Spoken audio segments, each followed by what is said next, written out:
ನಾವು ಇಲ್ಲಿರುವಂಥ ಮಂತ್ರಿಗಳದ್ದು ಮಾತನ್ನು ಕೇಳ್ತಿಲ್ಲ. ಏನು ವರದಿ ಏನಿದೆ ವರದಿನ ಕೊಡಿ. ನಿಮಗೆ ಫುಡ್ ಇನ್ಸ್ಪೆಕ್ಟರ್ ಏನು ಕೊಡ್ತಾರೆ ಆ ವರದಿನ ಕೊಡಿ, ಆಯಿತು. ಅಲ್ಲಿಗೆ ಹೋಗಿ ಸಾರ್ವಜನಿಕರ ಹಿತದೃಷ್ಟಿಯಿಂದ ಕೊಡ್ತಾರೆ. ಈಗ ಯಾರಾದರೂ ಒಂದು ಮೋಸದಿಂದ ಹಂದಿ ಮಾಂಸ ತಿನ್ನಿಸ್ತಾ ಇದ್ದಾರೆ ಅಂತಂದರೆ ಉಳಿದವರಿಗೆಲ್ಲ ಉರಿಯಲ್ವಾ? ಅದೇ ರೀತಿಯಲ್ಲೇ ನಾಯಿ ಮಾಂಸನ ತಿನ್ನಿಸ್ತಾ ಇದ್ದಾರೆ ಅಂತ ಗುಮಾನಿ ಬಂದಾಗ ಹೋಗಿದ್ದಾರೆ, ಅಲ್ಲ ಅಂತ ಸಾಬೀತು ಮಾಡಿ. ಅಲ್ಲಿ ಅಗ್ರೆಸರ್ ಆಗಿ ಬಂದಿರುವಂಥ ಅಬ್ದುಲ್ ರಜಾಕ್ ಅವ್ರದ್ದು ಹೆಸರನ್ನು ನೀವು FIRಲೇ ಹಾಕಲ್ಲ. ಆದರೆ ಅಲ್ಲಿ ಹೋಗಿ ಸಾರ್ವಜನಿಕರ ಹಿತದೃಷ್ಟಿಯಿಂದ ಹೋದಂಥ ವ್ಯಕ್ತಿನ ಒಳಗಡೆ ಕರ್ಕೊಂಬಂದು ನಿಮಗೆ ಕಾಲಿಗೆ ಹೊಡಿತೀರಿ, ಅವ್ರಿಗೆ ಪ್ರಜ್ಞೆ ತಪ್ಪೋಂಗೆ ಮಾಡ್ತೀರಿ, ಅವ್ರನ್ನ ಬಟ್ಟೆ ಬಿಚ್ಚಿಸ್ತೀರಿ ಅಂದರೆ ಏನರ್ಥ? ಬಟ್ಟೆ ಬಿಚ್ಚೋದಕ್ಕೆ ಕಾನೂನಲ್ಲಿ ಅವಕಾಶ ಇದೆಯಾ?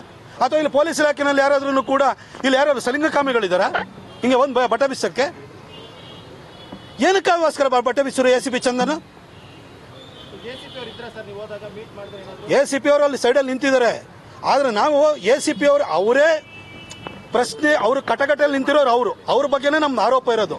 ಹಾಗಾಗಿ police commissioner Dayanand sir Shekhar ಅವ್ರನ್ನ DCP ಅವ್ರನ್ನ ಕಳಿಸ್ಕೊಟ್ಟಿದ್ರು. ಅವ್ರ ಎದುರುಗಡೆ ನಾವು ಕೂಲಂಕಷವಾಗಿ ನಮ್ಮ ಎಲ್ಲ ವಿಚಾರಗಳನ್ನ ಹೇಳಿದ್ವಿ. ರೈಟಿಂಗಲ್ಲಿ ಪುನೀತ್ ಅದನ್ನು ರೈಟಿಂಗಲ್ಲೂ ಕೂಡ ತಂದಿದ್ದಾರೆ. ಪೊಲೀಸ್ ಕಮಿಷನರ್ ಹತ್ರ ಹೋಗಿ ಅದನ್ನು ಅವರಿಗೆ ಸಬ್ಮಿಟ್ ಮಾಡ್ತೀವಿ. ನೋಡಿ, ಕನ್ಸೈನ್ಮೆಂಟ್ ಏನಂತ ಕೊಟ್ಟಿದ್ರೆ ನಮ್ಗೆ ಗೊತ್ತಿಲ್ಲ. ಅವ್ರ ಹತ್ರ ಅಗ್ರಿಮೆಂಟ್ ಎಲ್ಲದ್ರ ಬಗ್ಗೆ ಈಗ ವ್ಯವಸ್ಥೆ ಪೊಲೀಸರ ಕೈಲಿ ಅಥವಾ ಆಡಳಿತದ ಕೈಲಿ ಇದೆಯಲ್ವಾ, ಅವರು ಅದನ್ನು ಹೆಕ್ಕಿ ತೆಗಿಲಿ. ಅವ್ರು ನೆಕ್ಸ್ಟ್ ಕನ್ಸೈನ್ಮೆಂಟ್ ಬರ್ತಿದೆ ರೈಲ್ವೆ ಡಿಪಾರ್ಟ್ಮೆಂಟ್ಗೆ ನಾನೇ ಮಾತಾಡಿ ಅದ್ರ ಮೂಲವನ್ನು ನಾನು ಕೂಡ ತೆಗೆಸ್ತೀನಿ. ಆದರೆ ಅಬ್ದುಲ್ ರಜಾಕ್ ಹತ್ರ ಇನ್ನೂ ಕೂಡ ಟ್ರೇಡ್ ಲೈಸೆನ್ಸೇ ಇಲ್ಲ ಅವ್ರ ಹತ್ರ. ಆದ್ರೂ ಕೂಡ ಅಲ್ಲಿ ಚಾನೆಲ್ನಲ್ಲೂ ಕೂಡ ನೋಡ್ದು ಯಾವುದೋ ತೊಗೊಂಬಂದು ಕೈಗೆ ಹಿಂಗೆ ಹಚ್ಕೊಂಡ್ಬಿಟ್ಟು ಹಾಗೆ ತೊಗೊಂಬಂದಿರೋ ತೋರಿಸ್ತಾ ಇದ್ದಾರೆ. ಹಿಲಾಲೆ ಅದನ್ನು ಈಗ ಯಾವುದೋ ಫೇಕನ್ನು ಮಾಡ್ಕೊಂಬಂದಿದ್ದಾನೆ, ಹಿಲಾಲೆ ಅದನ್ನು ಎಕ್ಸ್ಪೋಸ್ ಮಾಡಿದ್ರಲ್ಲಿ.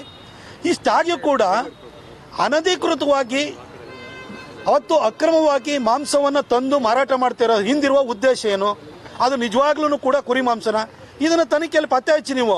ಆದರೆ ಇದು ಸರಿಯಿಲ್ಲ ಅಂತ ಗುಮಾನಿಯನ್ನು ವ್ಯಕ್ತಪಡಿಸಿದಂಥ ವ್ಯಕ್ತಿಯನ್ನೇ ನೀವು ಒಳಗಾಗ್ತಿರಲ್ಲ ಅಂದರೆ ಅರ್ಥ ಏನು?